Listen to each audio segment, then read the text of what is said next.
സ്വാദിഷ്ടമായ peanut butter chicken fry ആണ് ഞാനിവിടെ തയ്യാറാക്കി വച്ചിരിക്കുന്നത്. കാണുമ്പോൾ തന്നെ നല്ല രസമാണല്ലേ പീനട്ട് ബട്ടർ ചിക്കൻ ഫ്രൈ. അതുപോലെ തന്നെയാണ് കഴിക്കാനും. ആ പീനട്ടിൻ്റെ ടേസ്റ്റും എല്ലാത്തിൻ്റെയും ടേസ്റ്റ് വന്നിട്ട് വളരെ ടേസ്റ്റിയാണ്. അപ്പോൾ എങ്ങനെയാണ് പീനട്ട് ബട്ടർ ചിക്കൻ ഫ്രൈ തയ്യാറാക്കുന്നതെന്ന് നമുക്ക് നോക്കിയാലോ. അതിനായി നമുക്ക് വീഡിയോയിലേക്ക് പോകാം. പീനട്ട് ബട്ടർ ചിക്കൻ ഉണ്ടാക്കാൻ ആവശ്യമായിട്ടുള്ള ഇൻഗ്രീഡിയൻസ് ആണ് പറയുന്നത്. ഞാനിവിടെ 150 ഗ്രാം ചിക്കൻ എടുത്തിട്ടുണ്ട്. ബോൺലെസ് ആണ്, എല്ല് നീക്കം ചെയ്തിട്ട് ഏകദേശം ഒരു വലുപ്പത്തിൽ കട്ട് ചെയ്ത് എടുത്തതാണ്.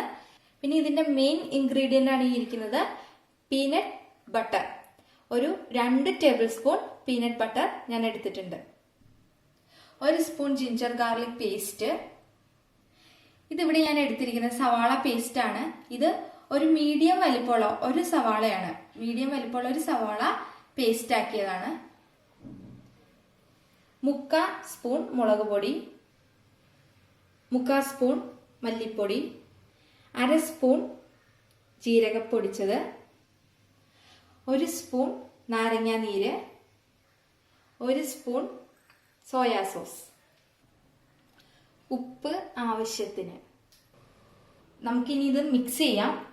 അതിന് വേണ്ടിയിട്ട് ആദ്യം പാത്രം വെച്ചിട്ടുണ്ട്. ഇതിലേക്ക് ഞാൻ ചിക്കൻ എടുത്തു വച്ചിരിക്കുന്ന ചിക്കൻ അങ്ങനെ തന്നെ ഇടുകയാണ്. ചിക്കനിലേക്ക് ആദ്യം തന്നെ കുറച്ച് നാരങ്ങ നീര് എടുത്തു വെച്ച് ഏകദേശം 1 സ്പൂൺ വരും നാരങ്ങ നീര് ഒഴിച്ചു.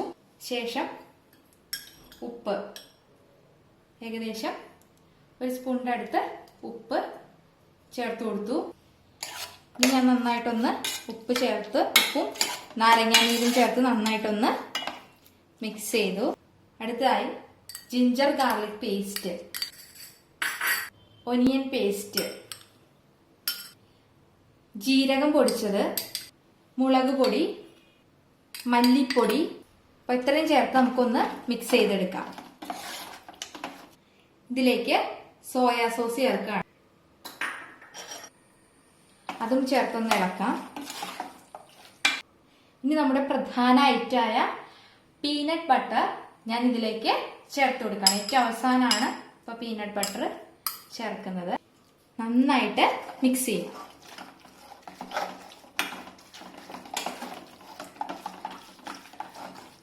ചിക്കൻ്റെ എല്ലാ ഭാഗത്തേക്കും പിടിക്കാൻ പാകത്തിന് നന്നായിട്ട് ഇതുപോലെ മിക്സ് ചെയ്ത് കൊടുക്കുക. അപ്പോൾ ചിക്കൻ ഞാൻ നന്നായിട്ട് മിക്സ് ചെയ്ത് വെച്ചിട്ടുണ്ട്. എല്ലാ ഐറ്റംസും കാണിച്ച എല്ലാ ഐറ്റംസും ചേർത്ത് നന്നായിട്ട് മിക്സ് ചെയ്ത് വെച്ചിട്ടുണ്ട്. ഇനി അപ്പോൾ നമുക്കിത് ഒരു അരമണിക്കൂർ റെസ്റ്റ് ചെയ്യാൻ വയ്ക്കാം. അതിന് ശേഷമാണ് നമ്മളിത് ഉണ്ടാക്കാൻ പോകുന്നത്.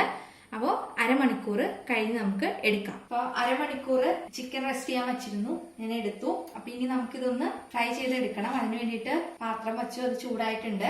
അതിലേക്ക് ആവശ്യത്തിന് സൺഫ്ലവർ ഓയിലാണ് ഞാൻ എടുക്കുന്നത്. അപ്പോൾ ഒഴിച്ചു കൊടുക്കാണ്. ഒരുപാട് ഒഴിച്ചിട്ടില്ല, കുറച്ച് ഒഴിച്ചിട്ടുണ്ട്. നന്നായിട്ടൊന്ന് ചൂടാവട്ടെ. എണ്ണ നന്നായിട്ട് ചൂടായിട്ടുണ്ട്. ഞാൻ ഇതിലേക്ക് ഇടാൻ പോവാണ്. തീ നന്നായിട്ട് കുറച്ച് വെച്ചിട്ടാണ് ഞാൻ ഇടുന്നത്. എണ്ണ നന്നായിട്ട് ചൂടായപ്പോൾ തീ ലോ ഫ്ലെയിമിലാക്കി ഇതിട്ട് കഴിഞ്ഞിട്ട് നമുക്കൊരു മീഡിയം ഫ്ലെയിമിലാക്കി വേവിച്ചെടുക്കാം. അപ്പോൾ അത്യാവശ്യത്തിന് ഞാൻ ഇട്ടിട്ടുണ്ട്. ഒരുപാട് തിക്കി ഇടേണ്ട കാര്യമില്ല. അപ്പോൾ ഇനി ഇത് നമുക്ക് ഒരു മീഡിയം ഫ്ലെയിമിൽ വെച്ചിട്ട് പയ്യെ ഫ്രൈ ചെയ്തെടുക്കാം. നമുക്ക് ഒരു വശം ഒന്ന് മുരിഞ്ഞെന്ന് തോന്നുന്നു. നമുക്കിതൊന്ന് മറച്ചിട്ട് കൊടുക്കാം.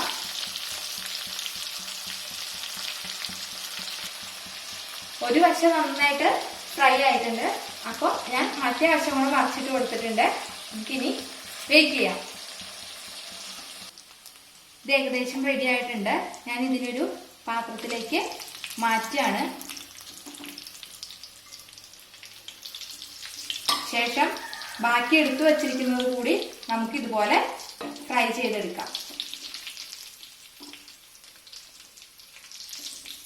വളരെ സ്വാദിഷ്ടമായ പീനട്ട് ബട്ടർ ചിക്കൻ ഫ്രൈ ആണ് ഞാനിവിടെ തയ്യാറാക്കി വച്ചിരിക്കുന്നത്. കാണുമ്പോൾ തന്നെ നല്ല രസമാണല്ലേ പീനട്ട് ബട്ടർ ചിക്കൻ ഫ്രൈ. അതുപോലെ തന്നെയാണ് കഴിക്കാനും. ആ പീനട്ടിൻ്റെ ടേസ്റ്റും എല്ലാത്തിൻ്റെയും ടേസ്റ്റ് വന്നിട്ട് വളരെ ടേസ്റ്റിയാണ്.